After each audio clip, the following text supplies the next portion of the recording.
It's with Rory Sutherland. Yes. Rory Sutherland, he is like a total marketing rock star. I mean, this He guy, really is. yeah, he just has such a unique perspective on things. Yeah, And we're going to try to extract as much wisdom as we can from this one video. that sounds great. Yeah. So one of the most fascinating things that Sutherland talks about is this idea that, like, our obsession with measuring ROI, return on investment, Right. can actually be kind of a trap.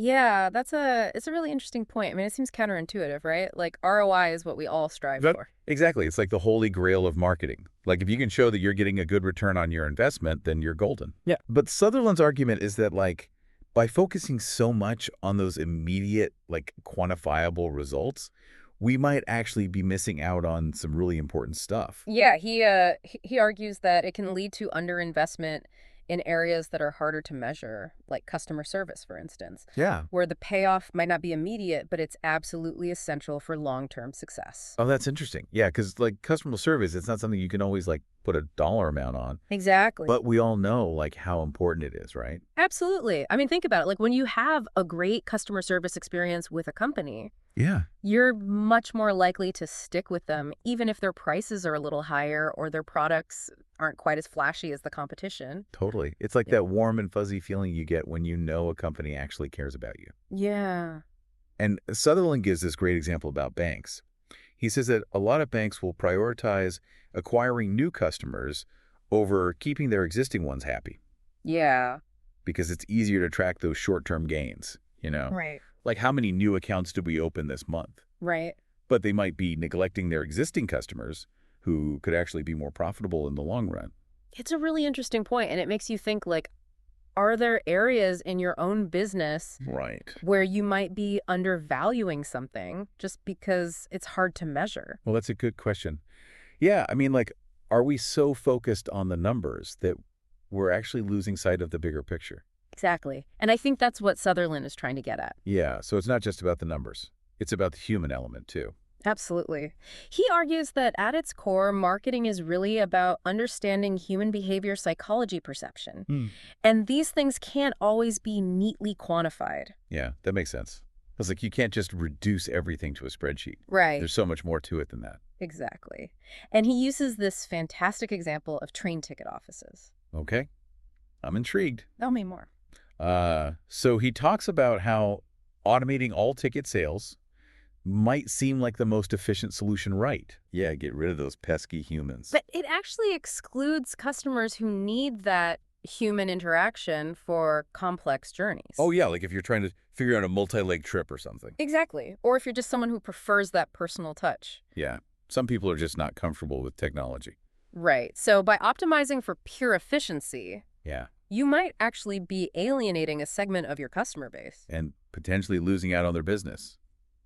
Precisely. It's a good reminder that efficiency isn't the only thing that matters. Right. Sometimes those human touch points are what make the difference Absolutely. and create like a loyal customer base. Exactly. Now, Sutherland also introduces this really interesting concept called Goodhart's Law. Okay, I'm not familiar with that one.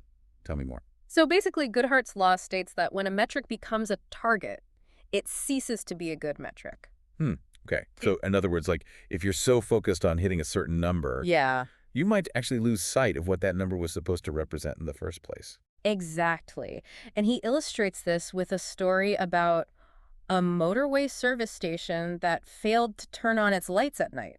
Okay, Drivers assumed it was closed, takes sense. and they just kept driving, Yeah. leading to a huge loss in revenue. Wow, so like a simple oversight Yeah, had a massive impact on their business. exactly. And it highlights how important it is to consider the customer's perspective. Yeah. We might be missing crucial signals that are impacting their decisions. Right, because like in that example, Yeah. those drivers, they're just making assumptions based on what they see. Yeah. And if they see a dark service station, Right. they're going to assume it's closed, even if it's not. Precisely. So it's like we need to be aware of those unconscious cues that we're sending out Absolutely. and make sure they're aligned with the message we want to convey. Exactly. Okay, this is all so interesting. So tell me, what else does Sutherland have to say about customer experience? Well, he highlights this move by Amazon that I think is just brilliant. Okay, I'm all ears. It's the call me back button. Oh, yeah. I've used that before. Yeah. It's amazing. Instead of navigating those frustrating phone menus, you just click a button and Amazon calls you back within seconds? Yeah. And they already know what your issue is. Exactly. It's like magic. It's such a simple solution, but it makes such a huge difference. Totally. It's like they're saying, we value your time, Yeah. and we want to make this as easy as possible for you. And Sutherland believes that more companies haven't adopted this approach because they're too stuck in that traditional ROI mindset. Ah, okay. Amazon, on the other hand, they're willing to invest in ideas that might not have an immediate quantifiable payoff, Right? but create a superior customer experience. Yeah. It's like they're playing the long game. Exactly. And they're not afraid to experiment. So the takeaway here is to be open to those unconventional solutions. Right. Even if they don't fit neatly into our existing metrics. Precisely. Now get ready for this because Sutherland introduces what he calls the too good to be true problem. The too good to be true problem. Okay, now I have to hear this. He argues that sometimes offering a superior product at a lower price can actually backfire. Wait, what? I know, right? How could that possibly be a problem? It all comes down to customer psychology. Okay. We often have these deeply ingrained assumptions about the relationship between price and quality. Oh, you get what you pay for. Exactly. So when those assumptions are challenged, it creates confusion and distrust. Ah, I see. So if a product seems too good for the price, Yeah, we might assume there's a catch. exactly. Or that the quality is somehow compromised. Yeah, I guess that makes sense. It's like we're always looking for the hidden cost, Right. even if there isn't one. Precisely. And he tells this great story about Nespresso launching 2 coffee machine models at the same price. Okay. One was clearly superior to the other, but customers were totally baffled. That's hilarious. They couldn't understand why these 2 machines with different features would be priced the same. Yeah, because it goes against our ingrained beliefs about how pricing works. Exactly. It's a perfect illustration of how our intuitive economic logic doesn't always align with actual human behavior. So sometimes what seems like a no-brainer from a business perspective Yeah, can actually be a total head-scratcher for the customer. precisely. Wow, this is all so fascinating. So what other examples does Sutherland give of this too good to be true problem? Well, he talks about frozen food. Frozen food. Yeah, he argues that it's a classic example of a product that often suffers from this perception problem. Okay, I'm intrigued. Tell me more. So frozen food has all these advantages, right? Yeah, it's convenient, it's often cheaper than fresh food, and it can be just as nutritious. Exactly. But it still has this kind of stigma attached to it. Yeah. And Sutherland believes that part of the reason is that its efficiency and affordability actually work against it. So it's almost like frozen food is a victim of its own success. In a way, yes. The lower prices driven by efficiency actually reinforce the perception that it's inferior to fresh food. That's so interesting. It's like we need to retrain our brains to appreciate the value of convenience and efficiency. Exactly. And Sutherland points to companies like Cook in the UK and Picard in France as examples of businesses that have successfully reframed this perception. Oh, really? How did they do that? They focused on high-quality ingredients, specialization, and a more premium brand experience. So it's not just about the product itself, it's about the entire narrative surrounding it. Precisely. You have to actively shape that perception in the consumer's mind. Exactly. Okay, so this is all about perception then. It's not just about the actual quality of the product, it's about how we perceive that quality. Exactly. And Sutherland argues that specialization is key to building that perception of expertise and trustworthiness. Specialization. Okay, tell me more about that. He uses all these memorable examples like fishmongers, butchers, a hypothetical bacon sandwich chain that only offers a few carefully curated options. A bacon sandwich chain. That's amazing. I love it. He even highlights Gordon Ramsay's approach to rescuing failing restaurants. Oh, yeah, he's all about simplifying menus and focusing on core strengths. Exactly. So it's about being the best at one thing rather than trying to be everything to everyone. Precisely. And one of the most striking examples is Five Guys fries. Oh, yeah. They famously refuse to offer ketchup, Exactly. which seems crazy at first, Yeah. but it actually makes their fries seem even more special. Right. It's like they're saying, we're so confident in our fries that you won't even need ketchup. And it clearly works. I mean, people love Five Guys fries. Exactly. So by focusing on one thing and doing it exceptionally well, Yeah. they cut through all the noise Right. and build a reputation for excellence. Precisely.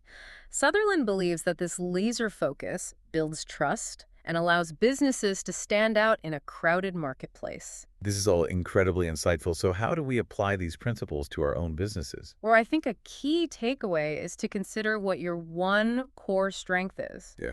What do you do better than anyone else? How can you highlight that strength to attract your ideal customer? That's great advice. It's about identifying your unique value proposition Yeah. and then shouting it from the rooftops Exactly. and not being afraid to be different. Absolutely. Sometimes the most successful businesses are the ones that break the mold. Okay, I'm all about breaking the mold. Give me an example of a business that did just that. Sutherland tells this great story about Dishoom. Okay, It's an Indian restaurant chain, okay. and they decided to do something completely unexpected. They opened for breakfast. Breakfast. That's brilliant. I know, right? Indian restaurants are usually empty at breakfast time. Right. So they took advantage of that Yeah. and created a unique selling proposition. It's like they turned a weakness into a strength. Exactly. And it just shows that sometimes the best solutions come from questioning conventional wisdom and daring to be different. So the lesson here is to challenge industry norms Right. and look for opportunities where others see only limitations. Exactly. Now, finally, Sutherland introduces this concept of the obvious atoms approach. Obvious atoms. Okay. I'm intrigued. It's inspired by a book of the same name, Okay. and it's all about going beyond the obvious data and looking for the underlying truth. Like a detective. Exactly. He uses the story of this John Lewis store in Tunbridge Wells that closed down despite seemingly having a good location, Okay. and he uncovers all these hidden issues that contributed to its demise. So that's interesting. So what were some of the obvious problems that John Lewis overlooked? Well, the car park access was difficult, the signage was uninviting, and the branding led people to believe it was primarily a furniture store. Wow. So these were all like subtle but important factors. Exactly. And they all added up Yeah. to create a negative customer experience. So it's like the devil is in the details. Exactly. And the obvious atoms approach encourages us to step back, observe our businesses like detectives, and be willing to challenge our assumptions. This whole deep dive has been amazing. Sutherland's insights are so thought-provoking and counterintuitive. He really challenges you to think differently. And my brain is still like swirling from all those marketing nuggets that Rory Sutherland dropped in part 1. Yeah, he really packs a lot into that video. He does. And it's not just like theory. It's like real actionable stuff that we can apply to our businesses. Exactly. So in this part, let's keep unpacking his ideas and see how he challenges traditional economic thinking. That's good. Okay, so one of the things that Sutherland talks about that I found really interesting is this idea that like the opposite of a good idea Yeah. isn't necessarily a bad idea. It could be another good idea altogether. Okay, that's a bit of a head scratcher. I know, right? So, like, can you give me an example? Yeah, so he compares like these streamlined retail experiences. Like, you go to Amazon, you click a button, Right, you get what you want. Or self-checkout, Yeah. just get in and get out. right. He compares that to like a bustling farmer's market Okay. where you've got all these different vendors Yeah, and it's kind of chaotic and time-consuming, right. but there's like this energy there. Yeah, there's like a vibe. There's a vibe. Yeah, And it's tapping into like a different set of human needs. right. It's not just about efficiency. Exactly. It's about the experience. Yeah, it's about the social interaction, the joy of discovery, Yeah, the sense of community. yeah. And those are all things that like a purely transactional approach kind of misses out on. Exactly. And I think this ties back to his point about customer service, Yes. which often gets sacrificed in the name of efficiency. Yeah, it's like we're so focused on like making things faster and cheaper Right. that we forget about the human element. Exactly. And Sutherland is arguing that investing in those human touch points, even if they seem unmeasurable, Yeah. can lead to greater customer loyalty and profitability in the long run. Yeah, like that call me back button on Amazon. Oh, yeah, that's a great example. It's such a simple thing, Right. but it completely transforms the customer service experience Totally. because it shows that they care. And they respect your time. Exactly. And Sutherland believes that more companies haven't adopted this because they're too focused on immediate returns. They're not thinking long term. Exactly. They're not thinking about the lifetime value of a customer. Right. It's all about those quick wins. Oh. Yeah. But Amazon, they're willing to play the long game. Exactly. And I think that's one of the reasons why they're so successful. Absolutely. They're not afraid to experiment Yeah. and invest in ideas that might seem counterintuitive at first. But ultimately benefit the customer. Exactly. Okay, so speaking of counterintuitive ideas, Yeah. Sutherland argues that marketers need to be aware of like what economists often get wrong about human behavior. Okay. So where do economists go wrong? Well, he uses this example of wine pricing. Okay. Economists would assume that people always want the best wine for the lowest price. Right, like Yeah. it's a purely rational decision. Exactly. But in reality, Yeah. we choose wine based on the occasion, how generous we want to appear, or even the feeling it evokes. Oh, yeah, like So- sometimes you just want that, like, fancy bottle of champagne. Exactly. Even if it's not the most cost-effective choice. Yeah, it's about the experience. Exactly. And he points out that the British sparkling wine industry finally caught on to this. Really? Yeah. They realized that to compete with champagne, they couldn't just focus on producing a high-quality product at a lower price. They had to change the perception. Exactly. They had to position their product as a symbol of celebration and luxury. So they had to charge more, Pretty much, yeah. even though it seems counterintuitive. Yeah, but it worked. That's fascinating. So it's all about understanding the psychology of the consumer. Absolutely. And the psychological factor, the too good to be true problem, is also why Sutherland thinks frozen food often struggles. Yeah, frozen food, it's cheaper, it's convenient, Right. it's often just as nutritious as fresh food. But there's still this stigma attached to it. Yeah, and it's because its efficiency and affordability actually work against it in terms of perception. So people assume that if it's cheaper, it must be of lower quality, Exactly. even though that's not necessarily true. Right. So it's like Yep. we need to retrain our brains to appreciate the value of convenience and efficiency. Exactly. And Sutherland points to companies like Cook and Picard as examples of businesses that have successfully reframed this perception. By focusing on quality ingredients and specialization. Exactly. And creating a more premium brand experience. So it's not just about the product itself, it's about the story you tell around it. Absolutely. Okay, so we've talked about pricing, we've talked about perception. Yeah. What else does Sutherland have to say about, like, practical things that businesses can do? Well, he talks about this really common marketing oversight, Oh, I'm all ears. failing to answer the phone. Oh, gosh, yes. That is so frustrating as a customer. I know, right? Like, you call a business and it just goes straight to voicemail. Or you get a busy signal. Ugh, it's the worst. And Sutherland tells this funny anecdote about a fish and chip shop that would just ignore the phone when they were busy. No way, really. Yeah. They were so overwhelmed with orders that they just couldn't handle any more calls. But that's crazy. Like, every unanswered call is a potential lost customer. Exactly. It's like the easiest thing in the world to just answer the phone. Right. But so many businesses just don't do it. I know. It's mind-boggling. And Sutherland stresses the importance of being easily accessible and responsive. Yeah. It's about removing any friction points that might prevent a customer from doing business with you. Exactly. And it's Yeah. not just about making the sale. Right. It's about making the entire experience smooth and enjoyable for the customer. So it's all about customer service. Absolutely. Okay, so what else? Well, Sutherland also talks about the power of good lighting. Lighting. Really? Yeah. He even mentions the dying words of William Sainsbury. Who's William Sainsbury? He was the founder of the Sainsbury supermarket chain. And his dying words were, "Make sure the stores are kept well lit." Wow, okay, so lighting was clearly important to him. Yeah. And Sutherland argues that it's because lighting can have a huge impact on customer perception.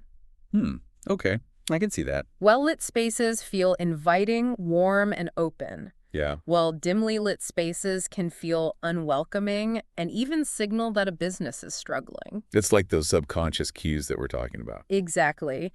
And we might not even realize why we're drawn to a well-lit store, but it definitely plays a role. So it's another one of those subtle but important details. Exactly. And Sutherland encourages business owners to step back and look at their businesses through the eyes of their customers Yeah. and pay attention to those unconscious signals they might be sending.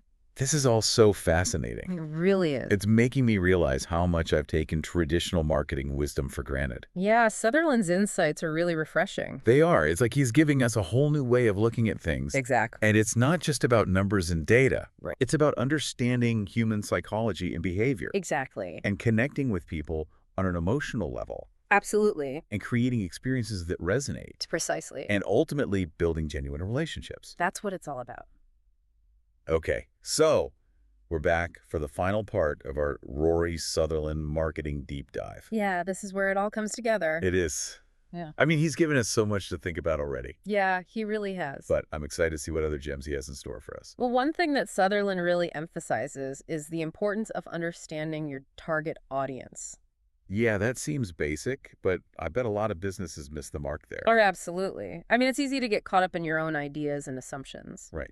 But Sutherland stresses the importance of really stepping outside yourself and seeing things from your customer's perspective. Okay, so how do we do that? How do we really understand our target audience? Well, he talks about the importance of identifying your ideal customer and then tailoring your message and your brand experience to appeal directly to them. Okay, so it's not about trying to be everything to everyone. Exactly. It's about being the perfect fit for the right people. Okay, so let's say we've identified our ideal customer. Yeah. How do we make sure our brand experience is aligned with their needs and expectations? Well, Sutherland gives some really interesting examples. Okay, I'm all ears. He talks about investing in seemingly gratuitous elements, Gratuitous elements, what do you mean by that? like high-quality awnings, furniture, even rugs on cafe seats. Okay. Things that might seem like unnecessary expenses, Right. but actually signal value and attract a discerning customer. Oh, I see. So it's like those subtle touches create an atmosphere that says, we care about the detail. Exactly. It's about crafting an environment that aligns with your brand identity and Yeah. resonates with your target market. But he also cautions that this approach won't work for everyone. Right. If Yeah. you're going for a low price, no frills positioning, then a more minimalist aesthetic might be more effective. Okay, so it's about understanding your customer and choosing the right signals to send. Precisely. It's another facet of the too good to be true problem. Right. You have to match your presentation to the expectations you're setting.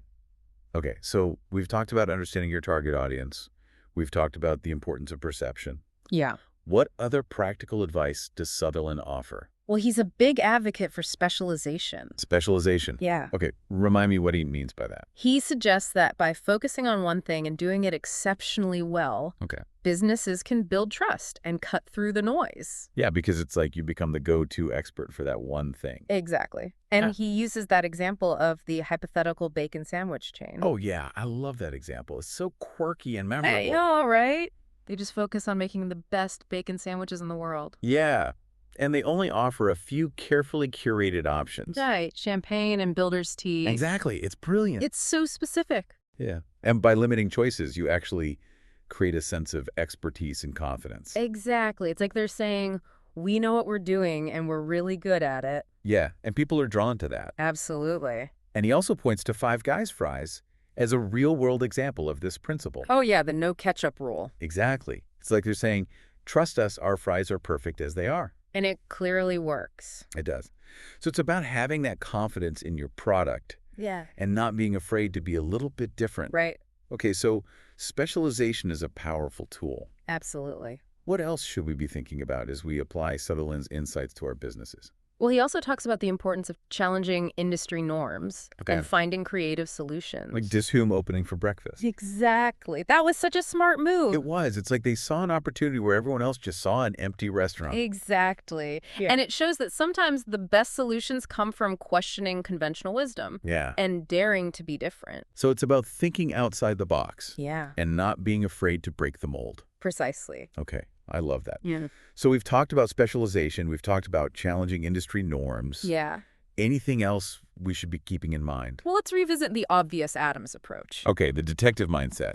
Exactly. Remember that story of the John Lewis store that closed down? Yeah, even though it seemed like they had a good location. Right. And Sutherland uncovered all those hidden issues that they had overlooked. Like the difficult car park access and the uninviting signage. Exactly. And it just highlights how important it is to regularly step back and observe your business from the customer's perspective. Yeah. And be willing to question your assumptions. Because what seems obvious to us might not be obvious to our customers. Right. We can get so caught up in our own little world that we miss the bigger picture. This whole deep dive has been incredible. It really has. Sutherland's insights are so thought-provoking and inspiring. Yeah, he really makes you think differently about marketing. He does. It's not just about like tricks and tactics. Right. It's about understanding people Yeah. and creating experiences that resonate. Exactly. It's about building genuine connections. So as we wrap up this deep dive, what final thoughts do you have for our listeners? Well, I would encourage everyone to ask themselves what obvious thing in their industry might be completely wrong. And how could challenging that assumption lead to a breakthrough? Exactly. It's time to put on our obvious Adams hats and start looking for those hidden opportunities. Yeah. And don't forget about the too good to be true problem. Right. Is there anything about your business that might be confusing potential customers? Even if it seems perfectly logical to you, Exactly. this deep dive has given us so much to think about, It really has. and I hope it's inspired you to approach marketing with a fresh perspective. Yeah, me too. So thank you for joining us on this journey, and until next time, keep exploring, keep questioning, and keep diving deep. Thanks for listening.